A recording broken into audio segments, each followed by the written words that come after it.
Assalamualaikum warahmatullahi wabarakatuh. Terima kasih Tuan Yang Dipertua, terima kasih kepada Yang Berhormat Si Parenggam yang telah mengajukan soalan. Tuan Yang Dipertua, Kementerian Pendidikan Malaysia KPM sentiasa memberi keutamaan kepada murid daripada keluarga B40 untuk kemasukan ke sekolah berasrama penuh SBP. Mulai tahun 2018, KPM telah memperkenalkan dasar penawaran 60% tempat kepada murid daripada keluarga B40.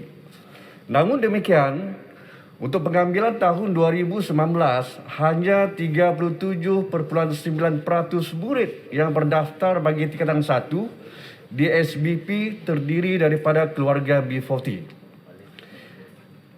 Peratusan tersebut menurun bagi kemasukan pada tahun 2020, iaitu hanya 36.5%.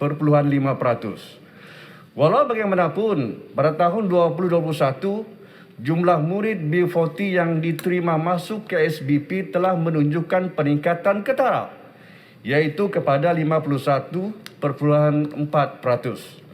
Antara faktor yang menyumbang kepada peningkatan ini adalah strategi KPM memperkenalkan kaedah permohonan secara berpusat atau single entry point dengan izin. Melalui kaedah ini, pemohon ke sekolah asrama sepenuhnya di bawah KPM boleh membuat 3 pilihan sekolah semasa memohon. Calon yang berjaya akan menerima hanya 1 tawaran sahaja. Ini membolehkan lebih ramai calon ditawarkan tempat ke SBP. Di samping itu, KPM telah memperkenalkan pentaksiran kemasukan sekolah khusus PKSK sebagai kaedah baru bagi kemasukan ke SBP untuk pengambilan tahun 2021.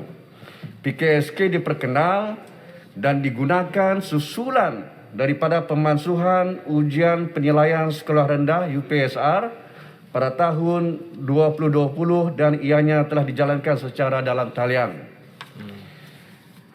PKSK merangkumi 3 komponen, iaitu kecerdasan insaniah 20%, kecerdasan intelektual 70%, dan artikulasi penulisan 10%.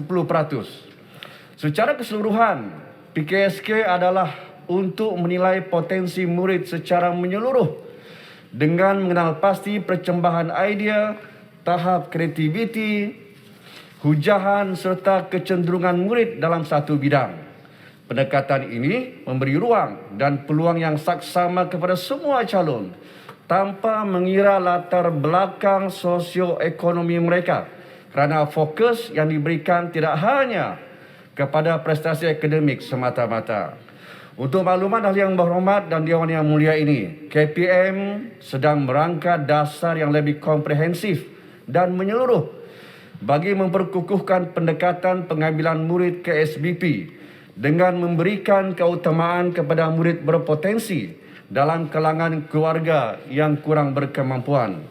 Ini adalah selaras dengan usaha KPM untuk menyediakan akses pendidikan yang berkualiti dan saksama kepada murid B40. Sekian dan terima kasih. Soalan tambahan pertama, sila Sen Parenggam.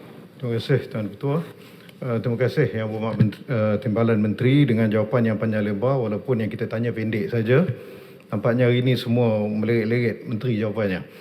Sebab ini saya bertanyakan berkaitan dengan polisi B40 apakah diteruskan ataupun tidak. Kerana kita lihat di Dewan Yang Mulia ini telah dimaklumkan hampir 600,000 rakyat Malaysia daripada golongan N40 kini telah jatuh kepada kategori B40, dampak wabak COVID-19. Maka dalam keadaan banyak keluarga di seluruh negara yang sedang bergelut dengan keadaan kemiskinan dan keadaan yang begitu ketara cabarannya, apakah kerajaan, Kementerian Pendidikan Malaysia bercadang untuk meneruskan program sarapan pagi percuma kepada anak-anak sekolah seperti mana yang pernah cuba dilakukan pada tahun 2020. Hakikatnya kini B40 telah meningkat menjadi hampir B50. Terima kasih Tuan Ketua. Sila Timbalan Menteri.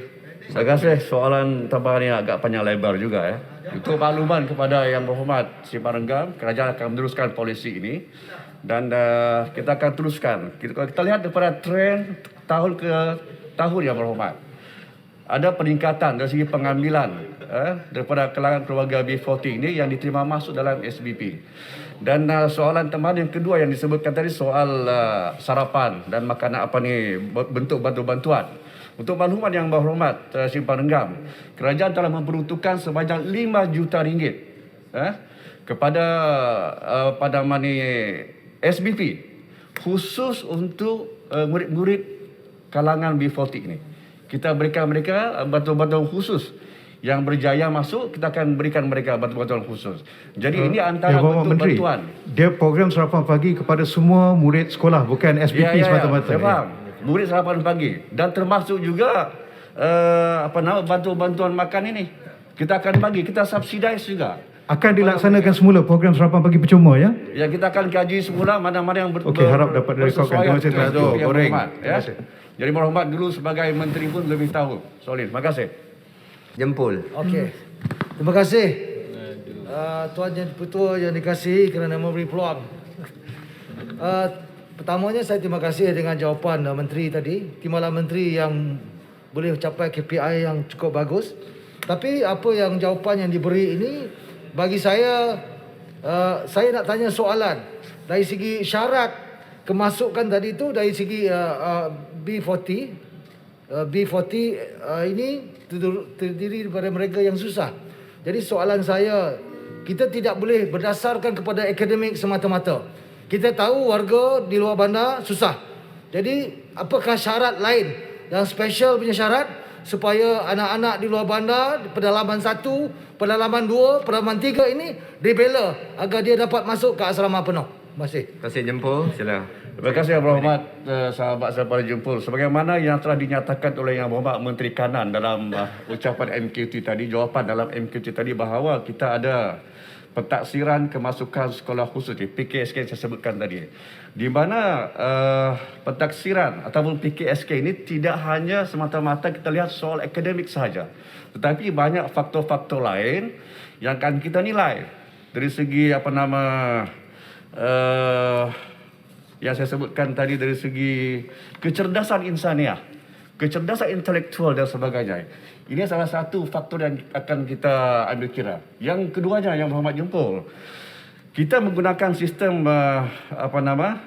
data yang dinamakan yang akan dimasukkan dalam aplikasi pakalan data murid KPM, di mana maklumat pendapatan yang akan dimuatkan dalam APDM ini akan digunakan sebagai salah satu kaedah yang akan mengenal pasti kumpulan keluarga tersebut. Jadi maknanya kalau dia berasal daripada keluarga B40, kita akan tahu dan kita akan beri keutamaan dalam soal ini. Terima kasih.